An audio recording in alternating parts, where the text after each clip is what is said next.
si certains enfants francophones peuvent avoir encore la chance d'aller à l'école, de rentrer en sécurité, qu'en est-il des régions anglophones? Engluées dans une guerre à durée indéterminée, où les acteurs sont d'une cruauté implacable. Eh bien, la rentrée dans les deux régions du nord-ouest et du sud-ouest, personne n'en parle, puisque on est déjà tellement habitué à voir couler le sang, à voir des innocents, à voir des enfants butés dans la rue en allant à l'école, portant des petits cartables ou même étant dans le taxi, qu'aujourd'hui, ça ne nous dit plus rien. Combien d'enfants se retrouvent donc dans les bourses actuellement, dans le Nozo? Combien sont tués sur le chemin de l'école? On n'en sait rien, puisque d'ailleurs, le mois de septembre a été le mois encore le plus cruel, puisqu'il y a d'abord eu un blocus. Pas moyen de faire, d'aller à l'école, les Amazoniens ayant décidé ainsi. La violence s'est installée.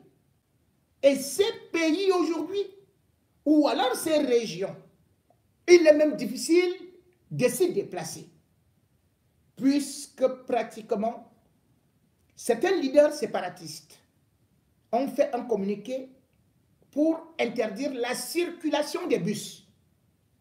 On sort d'un blocus de 2 mois, de 2 semaines, en pleine rentrée, et on vient, on dit, pas de circulation de bus. Certains bus, certaines agences ont été nommément cités, mais en solidarité, les autres ont décidé de ne plus faire provisoirement ces lignes.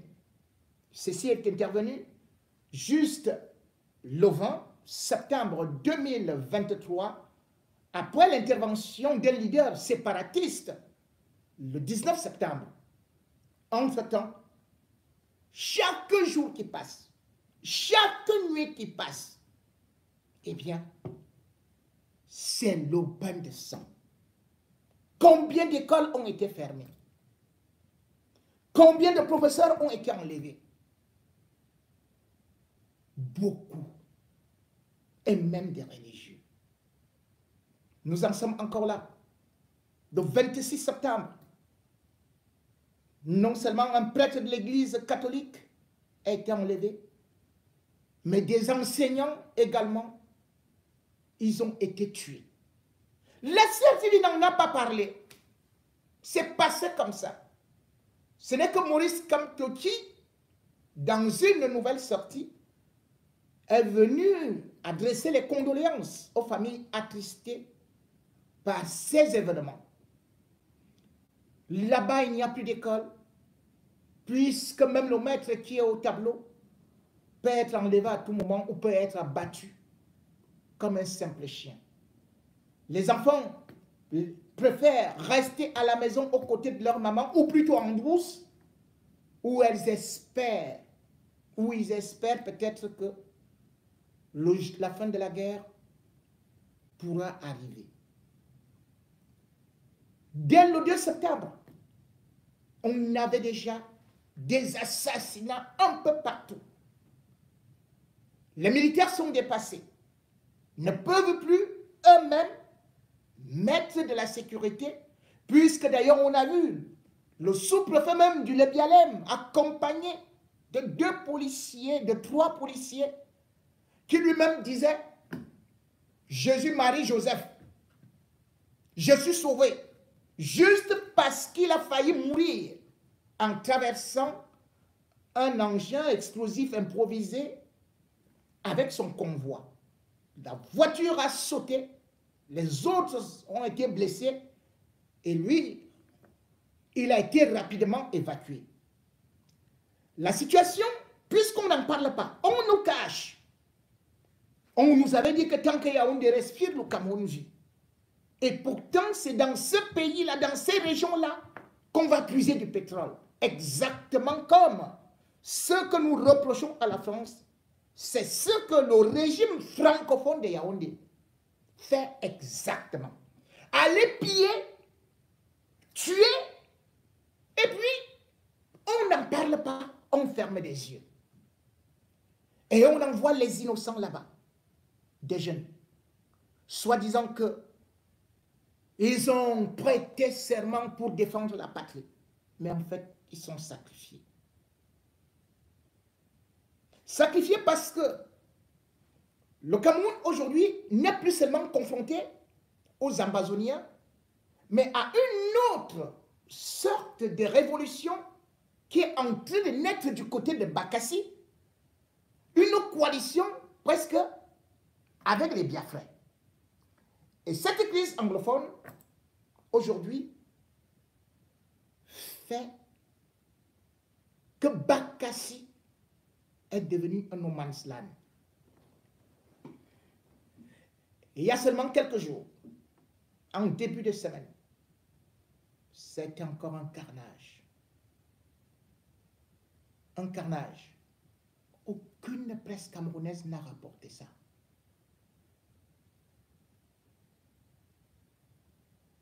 C'est plutôt le Nigeria qui nous informe que 3 militaires camerounais ont été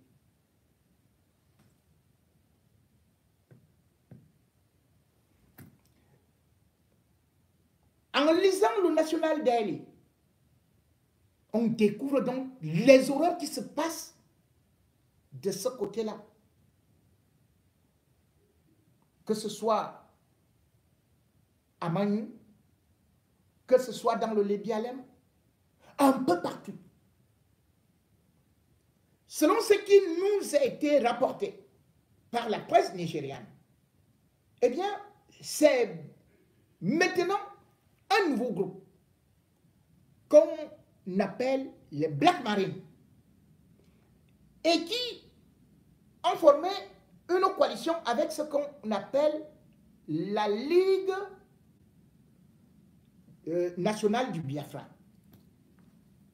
La Ligue Nation Biafra, en abrégé BNL. Et cette ligue permet à ces Black Marines d'avoir des équipements hyper sophistiqués. Et ils peuvent quitter le Nigeria. Ils arrivent avec le bateau. Et après, ils descendent dans l'eau, ils nagent. C'est ainsi qu'ils viennent piéger l'Obir, l'armée camerounaise. Et quand ils arrivent là-bas, ils vous prennent, ils vous exécutent. Les Black Marines, personne n'en parle. On préférait plutôt vous dire, oh, voilà le plus grand terroriste qui a été assassiné. On vous montre un individu. On dit Field Marshal, c'est fini maintenant la guerre. Nous avons abattu le plus grand combattant. Mais, celui qui est actuellement là-bas, dont on ne vous parle pas, c'est Henri Edé. Henri Edé, c'est lui qui dirige les Black Marines. Le BIR a déjà, l'État du Cameroun a déjà fait des mandats d'arrêt et même l'armée nigériane et l'armée camerounaise tentent de chercher à coaliser pour pouvoir faire quelque chose. Mais plus les jours passent, plus ce mouvement s'agrandit, s'alourdit, s'équipe. Il n'est donc pas possible en ce moment, qu'on ne vous mente pas, que cette guerre va finir demain. Et c'est pour ça d'ailleurs que Tibor Nagy, l'ancien secrétaire d'État américain, a dit, mais aux Nations Unies, voilà une guerre qui a déjà fait, selon International Crisis Group, 6 000 morts. 3 millions de déplacés. Mais on ne débat pas au niveau de l'Assemblée générale de l'ONU. Et compte tenu des derniers développements de l'actualité, eh bien, le Cameroun risque donc d'être confronté à ce qu'on a souvent vu ailleurs, voir débarquer des gens pour essayer de mettre le tampon entre l'armée camerounaise et les Ambazoniens. Les interventions étrangères ne sont jamais une bonne chose. Mais, si on ne fait pas le dialogue,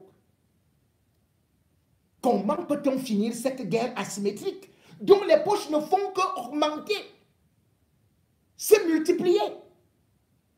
Comment va-t-on faire? On va tuer tout le monde? Et puis, le nozo va rester vide comme ça? Et de surcroît, c'est des gens qui n'ont pas de tenue. C'est-à-dire qu'ils peuvent rapidement se faufiler auprès des populations civiles et boum, ils font des attentats à l'explosif ou même ils sortent des armes et ils tirent. D'autres sont sur des motos, d'autres sur ceci et cela. Aujourd'hui donc, plus que jamais, comme Maurice Kamto l'a rappelé, et aussi d'autres organisations, il faut un dialogue inclusif, franc, sincère. Les anglophones ont fait des revendications politiques que tout le monde voyait. Mais ces gens ont été orgueilleux. Les avocats, tout est parti de là, où ils voulaient juste la traduction du code OADA. Mais ces mêmes gens qu'on voit qui parlent aujourd'hui de coup d'État, à Tangadji, qui sortent des yeux, qui disaient qu'ils vont faire sortir les moulinex, mettre les Camerounais, et puis les Camerounais vont sortir comme la tomate. Ils ont dit ça aux anglophones. Laurent Nesso, lui aussi, il a dit, on va voir ce qu'on va voir. Et ils ont dit qu'ils vont envoyer le BIR, les tireurs d'élite. Le BIR allait finir ça en 48 heures. C'est le même Matangadji aujourd'hui qui sort aussi les yeux devant les professeurs, devant les benskineurs, devant ceci et cela. Quel est ce pays où on veut seulement intimider les gens, où on veut seulement promettre la prison aux gens? Et finalement, les foyers de tension ne font que se multiplier. Et c'est eux qui viennent encore parler de coup d'État. Mais le coup d'État viendra de quoi? Lorsque même à Tangadji est celui-là qui prend tout un général, le froisse. Lorsque un ministre se prend pour un serpent, lorsque un ministre passe le temps à tout simplement vous dire que tout ce que vous revendiquez ne peut vous conduire que à la place de si je savais. Qu'est-ce que les gens vont faire? Ils vont se révolter. Ils vont prendre des armes. Ces enfants qui ne vont pas à l'école, savez-vous ce qu'ils vont devenir demain? Ces enfants qui ont vu des morts à Isangeli, en Dian, ces enfants qui voient des cadavres à Oum, ces enfants qui voient leurs parents se faire fusiller, que vont-ils devenir demain? Seulement des grands ambazoniens. Comme dans un film chinois, le fils cherche à venger son père. Ainsi de suite, de génération en génération.